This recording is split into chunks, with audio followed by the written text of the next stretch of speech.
Hello बच्चों, आइए देखते हैं प्रश्न। कह रहा है कि स्थितियों में संबंध संख्याओं की सूची एपी है और क्यों।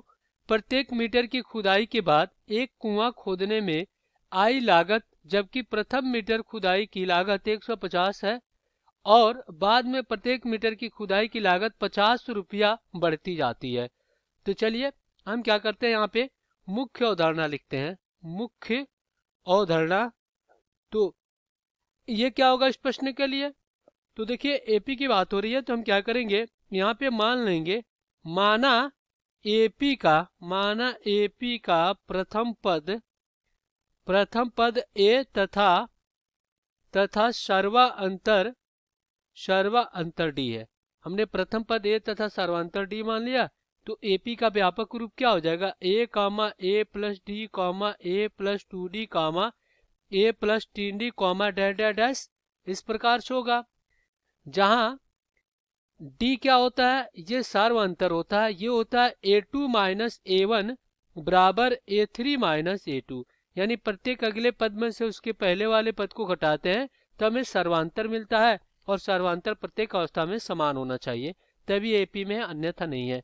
तो चलिए दिए गए प्रश्न को हल कर लेते हैं। तो प्रश्न में कह रहा है कि प्रथम मीटर खुदाई में कितना लग रहा है, 150 रुपया।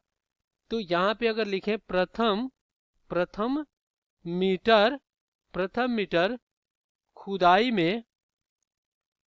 खुदाई में लगा खर्च कितना है, 150 रुपया है। और कह रहा है कि उसके बाद प्रत्येक किलोमीटर पे 50 रुपया बढ़ रहा है। तो हम कह सकते हैं कि अगर एक मीटर की खुदाई में कितना रुपया लगा, एक मीटर की खुदाई में 150 रुपया लगा है, तो दूसरा मीटर की खुदाई में कितना लग जाएगा। दूसरा मीटर की खुदाई में 150 और प्लस में 50 हो जाएगा, 50 रुपया बढ़ रहा है। अब तीसरे मीटर की खुदाई की बात करें तो इसमें क्या हो जाएगा, 150 प्लस 50 और प्लस 50 रुपया और बढ़ेगा। और चौथे मीटर की बात करें, चौथे मीटर की, तो ये 150 प्लस 50 प्लस 50 और प्लस 50 हो जाएगा। इसी प्रकार आपका बढ़ता रहेगा।